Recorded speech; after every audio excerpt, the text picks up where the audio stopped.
What's up, guys? Welcome to the THPStrength podcast. On today's episode, we're going to talk about what Isaiah has been doing to get to the point where his vertical is probably the highest it's ever been. And we're going to look at how long-term that makes sense. So Isaiah was explaining this to Ben. Isaiah, go ahead and continue on. Yeah, so me and John were having a conversation yesterday while I was driving back from the session, and we were talking about what the training is going to look like over the next couple months. And traditional periodization, we want to go from general to specific. I've been sort of general, right? I basically did volume, high intensity, jumped how I did now. And in the past, I've always responded really well to that. And then when I do the quote unquote more complex training, I don't jump as high. So you're trying to come up with theories for why that is. John, actually, you could explain some of your theories, and I'm curious what Ben you think about John's theories as well. So there was something I saw from Can a you guy. define what complex training means as well? Yeah. So complex training, not like I'm not talking about complexes or compounds when I'm talking about complex training. I'm talking about stimuli that are very advanced or nuanced in the means and methods, meaning how you're actually doing them. So, for example, if I had Isaiah do an overcoming isometric or a yielding isometric at a specific time, or I had him do eccentrics in a very specific range of motion where we're doing super maximal loads and he's lowering it to work on eccentric force capacity and rate of force development. It would be using specific plyos at specific box heights to get max adaptation. It would be doing bounds at specific times. Basically, what you guys saw him do, I think it would have been last fall. Was that right, Isaiah? No, it was the spring, last spring. The Yeah, when you spring. guys saw him doing like a split variation of an exercise and he was hitting, crazy outputs, lifting up 350 pounds in a split squat or lowering 500 or 600 pounds in a squat. Stuff that you're just kind of like, you don't really understand why he's doing it. That's what I would say is the complex stuff. There's a physiological goal we're trying to achieve, and that's why he's doing it. And that stuff generally we found does not work in the immediate future. So why this is a little bit interesting is if you go back and you look at what like Yuri Verkhoshansky would say, he'd be like, look, when you're really specific, that's when you should be performing well. Like as you get closer to competition, you need high specificity, you need plyos, you need shock loading, and you need a lot of rest so that you're able to perform at a really high level. That's essentially the basis of it. However, what I've found is that if you do that too close to when you want to compete or jump high, you'll jump really low because it fatigues your system. Now, that could be a dose dependent thing, right? Like it's possible that maybe the volumes are too high. And if you were to drop those volumes, that wouldn't necessarily be the case. But in my experience, it is it is just generally not as effective. When I'm in like a special prep, generally you go general prep, specific prep, special prep, pre-comp, competition. That would be like a 5-month macro cycle, right? And competition would potentially go for 2 to 3 months. And then you would restart, right? That's how you typically do it. Now, in Isaiah's case, if I did that general prep, 2 months of specific prep, 1 month of special prep, so I might go from volume to intensity to isometric loading, eccentric loading, and then into shock loading or something like that, and offload.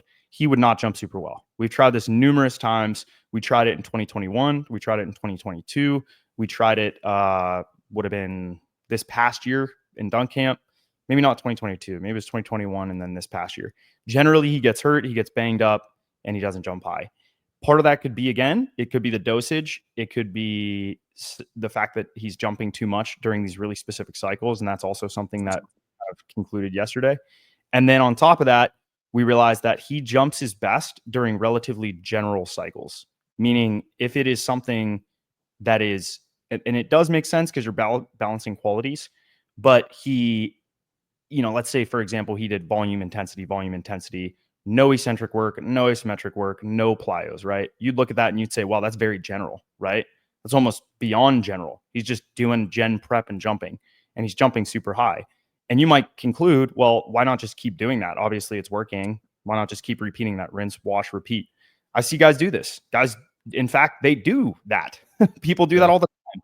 And the downside of that is that you detrain and you get diminishing returns and you get training monotony because there's not enough variety to spur on adaptation. You can only do so many cycles of volume intensity, back to back to back before you're really going to start diminishing adaptations, whether it's the tendon, the nervous system, it could be the muscle, who knows? But you definitely get training monotony to happen, meaning your body's basically just bored of the same stimuli over and over again. And it becomes boring even psychologically. It's just boring. So what we realized is oftentimes Isaiah jumps really well after that, but only when it precedes a period of time where he did 6 to 7 months of very complicated training, meaning we worked on eccentric stuff. We worked on max isometric force. We worked on RFD isometrically and eccentrically. We worked on being able to break and yield at high V loads, at low V loads, at crazy loads, like surfing that left side of the force velocity curve, or the isometric part, or whatever. Typically, when he jumps high, he's really spending a lot of time on the right side of the curve, which is just concentric work, right? Yeah. And it's kind of in line with what Triphasic and Cal Dietz says. He's more or less in favor of that. He's like, yeah, you start on the left, work left to right. And my mentor typically says, no, you do the opposite. You go right to left. And so I've kind of seen both sides of the equation. And specifically for jumpers, what I've seen with 2-foot jumpers, specifically, not 1 foot, but 2-foot jumpers, it is a case of working left to right. And I think that's because it is more concentric in nature. I think that's part of it. I think that the adaptations that are very specific to the eccentric forces, it just fatigues you, right? Yep. Like, and so eccentric forces are great, right? It's a great way to recruit more type 2 fibers during an exercise. Which is awesome. Muscle recruitment is super important. It's a good way to improve tendon stiffness. We know that's super important for jumping and sprinting and anything elastic or with collisions. And the downside of that is, and it's a great way to increase cross-sectional area of type 2 muscles and make structural changes. But the downside of that is you're going to get a lot of fatigue, right? Whether it's calcium ion channel related fatigue, whether if it is potentially the mechanism of damage to myosin and actin, that's just a theory at this point. And Ben, you might be able to elaborate on that a little bit. You get a lot of tendon adaptation. Maybe the tendon's too stiff and the muscle's strong enough to actually make a difference. That's possible, but I guess I want to hear your lens on it, Ben. I do want to add in one quick thing as well that I've noticed, and this has been a recurring theme that me and John have been talking about, but I tend to see athletes when they do the hyper specific complex training, their fitness levels go down. When you're doing high volume training and you're getting in the gym, you're like that style of training is really freaking hard. You burn a lot of fat. You're getting in really, really good shape. And I think that's a big reason athletes jump high during that period of time versus when I see the specific stuff, the volumes are really low. You're going high specificity, but I just see guys just get out of shape during that period of time. And usually you're also dealing with some kind of injury that makes it hard to do certain exercises, and then you end up just not doing as much. Like your overall fitness as an athlete decreases. So I think the specific stuff there is an argument for it helping, and I've actually seen it. Like when I tested 50.5 earlier this year, we came off of high specificity. It was like high intensity, high volume, then high specificity, backed off, jumped really high. But I think you have to, I always say this, become physiologically a different athlete with the volume stuff, train to train, then you can reap the rewards of that more complex style of training. Yeah, I agree with a lot of that. I mean, there's a lot to unpack here. Starting off with, like, do you surf left to right or right to left? I think the left to right, like going from eccentric to concentric, is more appropriate for like what Zay was saying with a really fit athlete. So that probably works really well for him because he's already had 10, 15, whatever, 14 years of training.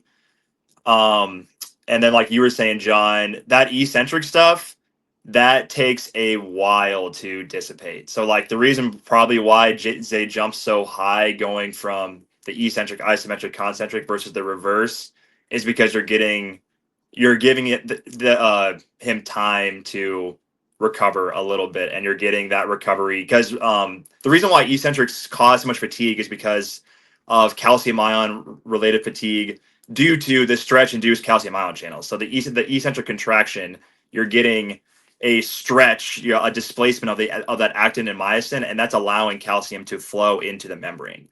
And that accumulation of calcium is what causes the excitation, contraction, coupling failure that you see Beardsley talk about all the time.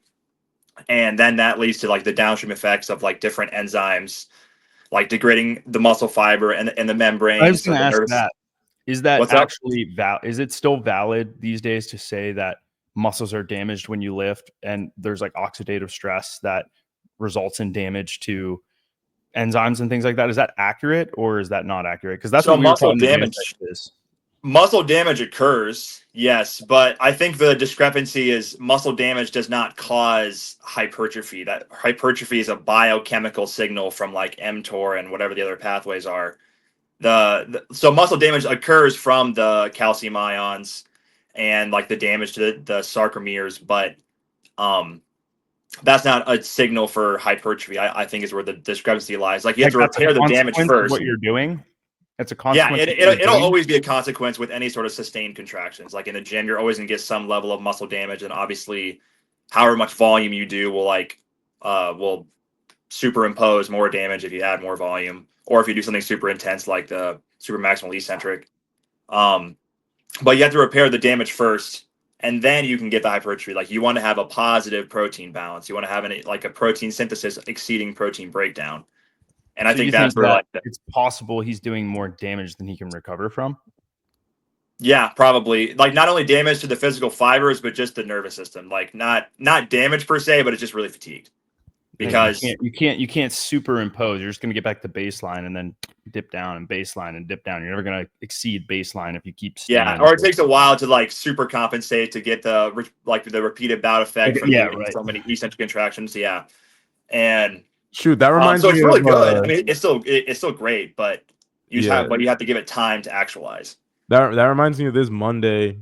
I mean, this is super short term related fatigue, but this Monday I wanted to test my front squat. So it was the first lift I did. Usually I do whatever is faster first, but I started with squats this time because I wanted to max that out. And I essentially did 2 like maximal effort isometrics, like where I failed because it was too heavy with 405. And I was trying to push it up and it just buried me. And I tried it twice, tried maxing right before. When I went to power clean right after, I was struggling with 275 after having done 300 plus 315 a couple of days prior. And when you said like that central fatigue, like that's what it feels like. Like I remember I think I was telling either John or Austin, where fatigue doesn't have to be like, or I might have been doing a video on this, but it doesn't mean you don't have to be like going throughout your day and you're feeling trashed. Like right? I think it was a podcast, by the way. You talked about this. Yeah. Like you're just like slugging through the day. Like I generally feel normal, but when I go try to do that explosive stuff, it's like there's a gear that I can't get to. Like there's just that little extra gear. And when I do those hyper specific cycles, that's what it feels like. It's like I lose that high gear, and it's probably due to the and I can also talk about why you failed the power clean. So the fatiguing mechanism is, power cleans are a relatively fast contraction velocity, and as you build up hydrogen ions like acidosis within the muscle fiber from having prolonged contractions, like a super maximal icentric or a maximal isometric, like you just did by failing a front squat, you're building up those hydrogen ions. Take like 30 minutes or an hour, maybe a day to clear, and that affects contraction velocity. So you were not able to generate the necessary contraction velocities, the joint angular velocities to hit the power clean.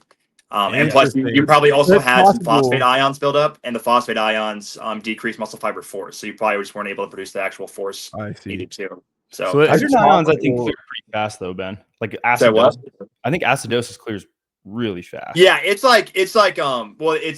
deals with like muscle occlusion, and I think it's like 30 minutes to an hour or so. Might even be less. Like to get to true baseline, yes, but to clear like 98% of it or whatever. And but keep in mind if you clear, you'll clear 90% of it, but there'll still be residuals, and those residuals are what's going to affect that. Like that's why when it's that sensitive, you're talking about margins that are really small, that matters. or 95. Yeah, so like real small. So you basically have there's the role of like you have 3 chemicals basically. There's calcium that's just rushing in there. You have the hydrogen ions, right? You're getting a buildup of that, and then the phosphate. It's like you're decreasing the levels of phosphate. With that, is that? You're increasing levels of phosphate, and then phosphate causes the cross bridges to go to a more weakly bound state. Is that from creatine phosphate, Ben? That's from inorganic phosphate from the release of ATP. So you have ATP. That's what I'm saying. Yeah. Okay. Yeah. So it's like ATP going to ADP and then phosphate binding. Yeah, the inorganic phosphate. ATP, and those mechanisms are more short term. Like you could essentially recover them within. That's what he was just saying. Is it depends. So phosphate and hydrogen ions, like the acidosis, yes, like John was saying, once the muscle is at rest and no longer occluded, the bloodstream will clear them for the most part, but there'll always be some residuals. And then calcium ion related fatigue, no, that's what causes muscle damage, and that will the excitation, contraction, coupling failure will last a couple days usually. How does it cause the damage? Is it just that they're ions and it's just like? So when you can't clear, when the SR and the mitochondria can't clear the calcium ion. SR is short for sarcoplasmic reticulum. Yeah, sarcoplasmic reticulum. And then obviously you should know that the type 2 fibers have less mitochondrial density, so they have a less capacity to clear calcium ions. This signals. What's the mitochondria is the powerhouse of the cell. Mitochondria is the powerhouse of the cell. So when those two things can't clear all the calcium ions that are coming into the fiber or from the preceding contractions, it signals enzymes, calpain and phospholipase, that I think calpain degrades the T-tubule, like a thing on the T-tubule is the voltage sensor, that when the signal comes into the fiber, the T-tubule will signal the SR to release calcium, but that little voltage sensor that gets degraded by the enzymes. I think it was calpain. Gets degraded. The voltage sensor, like it becomes displaced, like they break apart, like basically a muscle damage. And then I think the phospholipase, I might have these reversed, and then the phospholipase degrades the actual muscle fiber membrane. So you may have a strong signal going into the fiber, but the membrane's degraded, so it gets broken up, so less calcium ions are released. But those are two mechanisms of fatigue. And then what's the mechanism behind your nervous system getting fatigued? Like what? Because that deals with a lot of that. So there's like spinal and supraspinal. Spinal fatigue is basically just how long you've been contracting. Like that usually clears up pretty quickly, but the supraspinal is what we're really talking about. So when you have the presence of muscle damage from like really hard workouts, that causes some inflammatory markers that works its way up to the brain. And it also, not that it like damages the brain or anything, but it fatigues the brain. And it also deals with afferent feedback. So you can only tolerate you can only tolerate so hard of a contraction or so much discomfort before you're going to decrease, before your brain's like not going to send any more motor drive or neural drive to the muscle fiber. So it's like the speed and the strength of the signal weakens. Yes, is it like kind of like a better battery? Way of putting your it. Battery is like, because you're just draining your battery. Your brain won't recruit more motor units or won't like increase rate coding because it doesn't want to. It's too uncomfortable, basically. It's so crazy to me that the human body, like we're robots, basically. Yeah. Because you have like your central fatigue and your robots are us. Don't get it twisted. We're not robots. Robots machines are that we're trying to engineer. We just figured out how to make robots like us. We didn't decide that we wanted to be like robots. Let it be known. But that said, I feel like it's a good place to cut this off. We got 20 minutes of. Ben, you're so smart, by the way. Thank you. Yeah, I know, it's great. It's so glorious. I love it. That's why we hired you, because you're smart. And I don't want to be the smartest person in the room. Ben did say by the way, Ben is one of our coaches. Like, if you want to get coached by Ben or by myself or by John, we have Austin, we have Phil as coaches. If you want to be in a group chat, you'll get multiple answers from us every day. We have a 40% discount going on in December. So go to ask me science questions, guys. Yeah. I Yeah. love Ask us physiology. literally anything we talk about in these podcasts. You could ask us in the chat. We like nerding out about this stuff. Yeah, get the biochemist in here to explain it. If you're a biochemist and you watch this, go ahead and explain the mechanisms in detail in the comment section. We'd appreciate it. Or try to dispute us. That would be also helpful because we'll learn. But thank you guys for watching. THPStrength.com. As always, we appreciate you guys. If you're currently on the coaching, thank you for trusting us with your training. Keep going fucking hard. And we'll see you guys tomorrow. See y'all. Bye-bye.